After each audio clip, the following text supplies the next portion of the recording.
বিসমিল্লাহির রহমানির রহিম। আমি মীর আলমগীর। আমার চ্যানেল ভয়েস অফ স্প্রিংয়ে আপনাদের স্বাগত। আজকে আমি ফিলিস্তিনি এবং ইসরায়েল যুদ্ধ নিয়ে, বিশেষ করে শান্তি চুক্তি নিয়ে দু চারটি কথা বলতে চাই।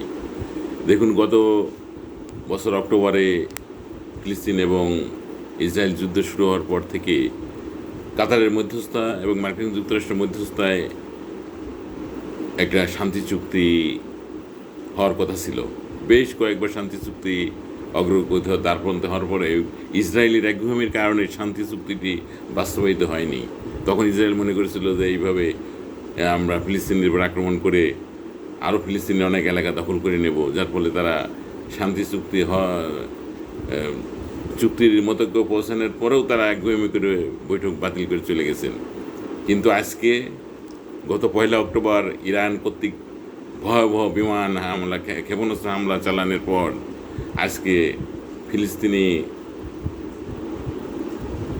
আরব বিশ্বে বিভিন্ন জায়গায় যে এক অভাবনীয় আনন্দ জোয়ার চলছে, এর মধ্যেই পুরা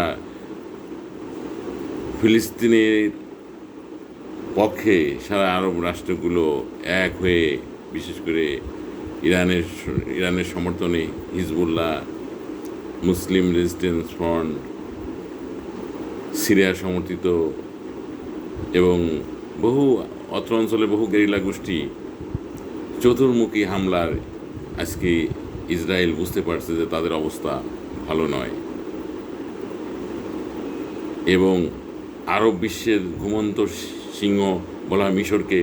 সেই মিশরের তুরস্কের প্রেসিডেন্ট কয়েকদিন আগে মিশরের প্রেসিডেন্টের সাথে সিসির সাথে কথা বলার পরে সেই মিশরের সেনাবাহিনী অলরেডি জেগে উঠেছে এবং তারা প্রস্তুতি নিচ্ছে যে কোনো মুহূর্তে ইসরায়েলের উপর ঝাঁপিয়ে পড়তে পারে।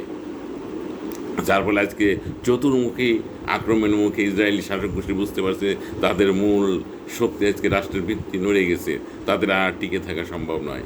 এই জন্য তারা এখন কাতারে এসে সৌদি আরব এবং কাতার এবং বিভিন্ন শান্তি চুক্তির সাথে যারা জড়িত তাদের দাঁড়ে দাঁড়িয়ে ঘুরে বেড়াচ্ছে, হাতে পায়ে ধরছে যে আমরা আবার পুনরায় শান্তি চুক্তি পুনর্জীবিত করে দ্রুত চুক্তি করে ফেলা হোক। একসময় যে ফিলিস্তিনিদের পক্ষে দাবি ছিল যে স্থায়ী শান্তি চুক্তি এবং তাদের এলাকা থেকে সৈন্য সরাই নেওয়ার জন্য, এটা থেকে এই শর্ত থেকে ইসরায়েল রাজি ছিল না। এখন দেখা যাচ্ছে ঠেলায় পড়ে এখন বলতেছে আমরা রাজি, শান্তি চুক্তি পুনরায় শুরু করা হোক। যাই হোক, এক মুসলিম বিশ্বের এক অভাবনীয় সাফল্য। এই সাফল্য এর আনন্দে, বিশেষ করে যে ফিলিস্তিনের উপর 1 তারিখের আগেও তারা যে ভয়াবহ হামলা করছে, লেবাননের উপর হামলা করছে, সেখানেও আজকে আনন্দ জোয়ার। সর্বস্তরের জনগণ বিজয় মিছিল করছে। এত বিপদের ভিতরেও তারা বিজয় মিছিল করছে যে ইরান যে একটা কাজ করছে ক্ষেপণাস্ত্র হামলা করে, ইসরায়েলের পুরা সারা বিশ্ব থেকে ইসরায়েলি যে একটা অহমিকা ছিল, সেই অহমিকাকে তছনছ করে দিয়েছে। যাই হোক, ইসরায়েলিরা আসলে জাতি হিসেবে বেঈমান। এই ইসরায়েলিরা একসময় এই মুসলমান, এই আরব বিশ্বে, বিশেষ করে ফিলিস্তিনি, একসময় এই ফিলিস্তিনির বিশেষ করে ইহুদি নেতা থিওডর হার্জেল ইহুদি নেতা ছিল। সে এই মুসলমান শাসকদের নিকট হামিদের নিকট একখণ্ড জায়গা চেয়েছিল যে আমাদের একখণ্ড জায়গা দাও। সেই মুসলিম সন্তানরা তখন এই ইহুদিদের সরল কথায় বিশ্বাস করে একখণ্ড জায়গা দিয়ে মুসলমানদের ভাগ্যে আজকে ঘোর দুদিন নেমে এসেছে। এই ইহুদিরা ইউরোপে যে বলতো যে ফিলিস্তিনি হচ্ছে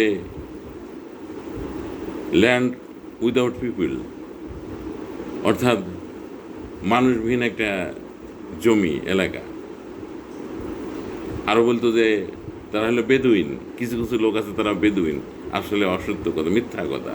এই ফিলিস্তিনিরা এখানে 400 বছর ধরে এখানে উসমানীয় সুলতানদের অধীনে সুন্দরভাবে বসবাস করত, অথচ এখানে তাদের বাড়িঘরদোর সব কিছু সুন্দর, চাষাবাদ, বাড়িঘরদোর ছিল এবং সমস্ত কিছু তাদের খুব ভালোভাবে চলতো।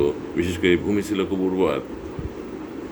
এই যে 17 সালের পর প্রথম বিশ্বযুদ্ধের পর, বিশেষ করে 70 সালের পর থেকেই ইহুদিরা এখানে আসতে শুরু করে এবং ব্রিটিশদের সহযোগিতায়। বিশেষ করে 1935 সালে দলে দলে ইউরোপ থেকে ইহুদি এই ফিলিস্তিনে চলে আসে। হাগানা নামক একটা সংস্থা ছিল, তারা এই নৌপথে হাজার হাজার ইহুদিকে ইউরোপ থেকে এনে এই ফিলিস্তিনে দিয়ে যেত। 1935 সালে একবারে 65,000 ইহুদি এই ফিলিস্তিনে আসে। তারপরের থেকেই তাদের সাথে শুরু হয় সংঘর্ষ। এই সংঘর্ষে এই 1948 সালে যখন তৎকালীন ব্রিটিশ পররাষ্ট্রমন্ত্রী স্যার ব্যালফোর ইসরায়েল নামক রাষ্ট্রটা সৃষ্টি করে, তারপরে তো এদের সাথে যে যুদ্ধ হয়, এই যুদ্ধে ফিলিস্তিনিরা নিজ ভূমিতে পরবশ হয়ে যায়। হাজার হাজার ফিলিস্তিনি নিজের ভূমি থেকে উচ্ছেদ হয়ে পার্শ্ববর্তী রাষ্ট্রে আশ্রয় নেয়। ইসরায়েল এমন একটি রাষ্ট্র যারা, তাদের কোনো রাষ্ট্র ছিল না, পৃথিবীতে নজিরবিহীন ঘটনা। একটা রাষ্ট্র ভেঙে আর একটা রাষ্ট্র, জনগণ এনে একটা রাষ্ট্র সৃষ্টি করে দিল ব্রিটিশরা, আমেরিকানরা।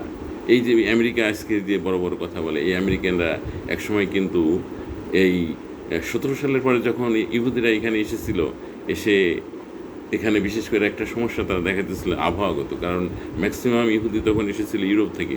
ইউরোপের আবহাওয়া তো মূলত ঠান্ডা। এই ঠান্ডাজনিত কারণে তারা এখানে বেশি একটা সুবিধা করতে পারছিল না প্রথমের দিকে। পরে তারা আমেরিকার কাছে এই কথা বলার পরে আমেরিকায় তারা ইহুদিরা মনে করছিল আমরা এখানে থাকবো না, আমরা আমেরিকায় চলে যাব। তৎকালীন আমেরিকার শাসকদের কাছে মার্কিন যুক্তরাষ্ট্রকে তারা অনেক ধ্যান দরবার করেছিল, কিন্তু মার্কিন যুক্তরাষ্ট্র তখন নেয়নি। মার্কিন যুক্তরাষ্ট্র ব্রিটিশদের একটা পলিসি ছিল তখন থেকেই, যেটা আমরা এই ইহুদিদেরকে জ্ঞানে বলে সব দিক দিয়ে যেহেতু অর্থনৈতিকভাবে শক্তিশালী, এদেরকে এই ফিলিস্তিনকে উদ্বাস্ত করে ইসরায়েল নামক রাষ্ট্র সৃষ্টি করে দিলাম। আমরা একসময় মধ্যপ্রাচ্য, বিশেষ করে এদের সম্পদ যে তেল, এর উপরে এদেরকে ইসরায়েলকে আমরা শক্তিশালী করে দিলেই এই পুরা মধ্যপ্রাচ্য আমাদের কবজায় বা আমাদের আয়ত্তে থাকবে। এই হলো মূল পলিসি ছিল আমেরিকানদের। তার থেকেই তারা ইহুদি রাষ্ট্রটার সম্প্রসারণ এবং আধুনিকীকরণ করার চেষ্টা করে, যার ফলশ্রুতিতে আজকে এই ইসরায়েল একটা শক্তিশালী রাষ্ট্র হয়ে ওঠে। যাই হোক, আজকে এই ইহুদিরা বিশেষ করে 1 অক্টোবর ইরান কর্তৃক যে ভয়াবহ মিসাইল হামলায় পুরাই তাদের জনগণ এবং রাষ্ট্রের সেনাবাহিনী সবার মনোবল ভেঙে গেছে। অলরেডি হাজার হাজার ইহুদি দেশ ত্যাগ করার জন্য চেষ্টা করতেছে, কিন্তু ইসরায়েল তাদেরকে দেশ ত্যাগ করতে দিচ্ছে না। এর আগেও অবশ্য বেশ কিছু ইহুদি অলরেডি চলে গেছে, কারণ তারা অলরেডি মানসিক সমস্যায় ভুগছে যে কোনো মুহূর্তে এই ইসরায়েল নামক রাষ্ট্রটা ধ্বংস হয়ে যেতে পারে। কারণ চারিদিকে তারা শত্রু বেষ্টিত। তারা যে আরবদের ভূমি দখল করছিল, আরবরা এখন জেগে উঠেছে, আর বোধ হয় তাদের টিকে থাকা সম্ভব হবে না। এই জন্য বিশেষ করে তারা ইউরোপের গ্রিক সাইপ্রাস এবং আশেপাশে ইউরোপের কাছাকাছি বেশ কিছু রাষ্ট্রে তারা বসবাসের জন্য অলরেডি চলে গেছেন এবং অনেকেই যাওয়ার জন্য চেষ্টা করছেন।